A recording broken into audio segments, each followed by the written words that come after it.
nagsimula na rin ang detalye ng pagkakasangkot ni dating Speaker Martin Romualdez. Dati kasi nababanggit lang sa affidavit, pero yung testigo na magdidetalye kung ano yung paano dinadala ang pera kay Romualdez, saan galing, ayun, mayroon na.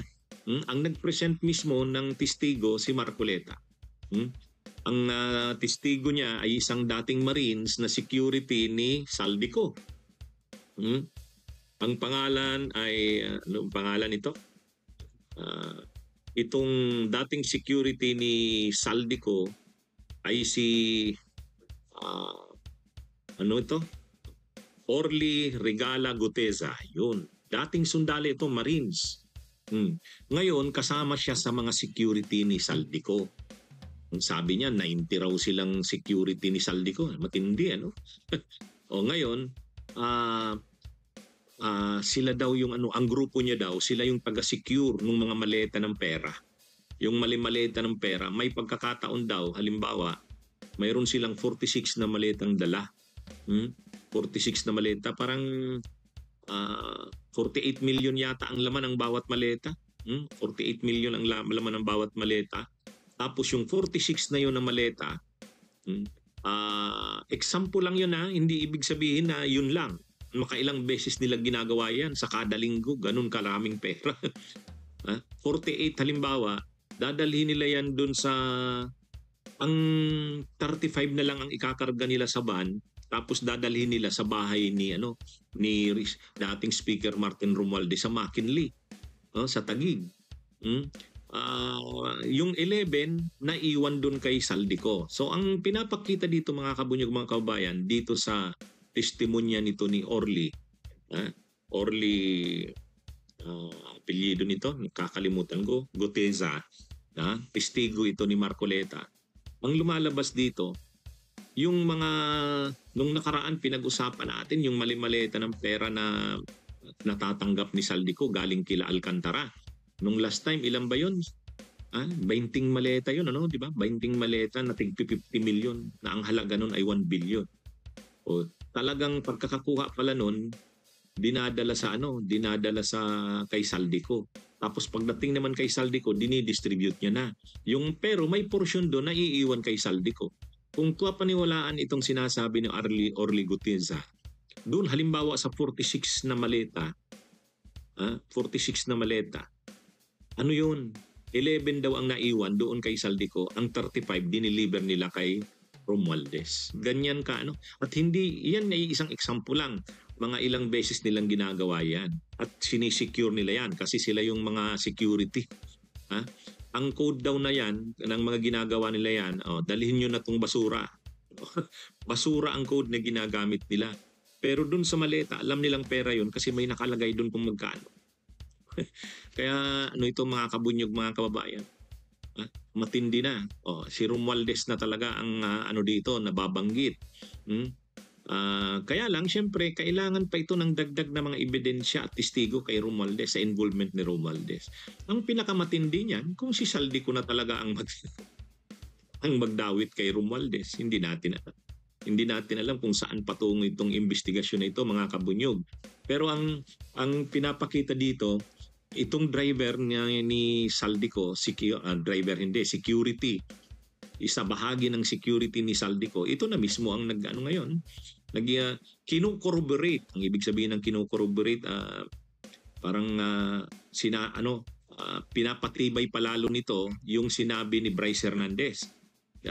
Sila Bryce Hernandez kasi sa sila Alcantara, tinurunan nila na si Saldico nagdadala sila ng mali-malitang pera kay Saldico.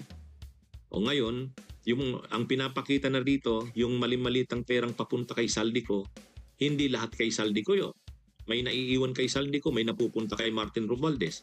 Hindi rin natin alam kung yung kay Martin Romualdez naman na yun na mali-maleta, na 35 halimbawa na maleta, kanino naman yun? Sino naman ang pagbibigyan niya nun? Ganun na kasi kalalim itong ito. Tawag natin dito web. Kung sa web ng spider, web ng corruption. Grabe, nakakalula talaga, mga kabunyog, mga kababayan. Pero tulad ng sinasabi natin, dito pumapasok na si Romualdez na. Pero hindi pa masyadong matibay ito kasi ano pa ito ang pinapakita lang dito na nagdadala sila ng pera kay Romualdez. Pero yung iba pang detalye kailangan may lumabas pa May lumabas pa. Ah, kung kung mayroong mga halimbawa, mayroong kongresista na o kaya si Saldico mismo magsalita na para nga kay Romualdez yan. Ano yun? Kaya lang hindi natin alam saan patungo itong investigasyon na to. Ang lumilitaw lang dito, pati sila Romualdez at Saldico talagang nababanggit na dito. Na yun naman ang matagal nang sinasabi, nirereklamo ng sila Marcoleta, nireklamo nila bakit daw hindi na dadamay si Romualdez samantalang ito ang boss ni Saldico. Ito na.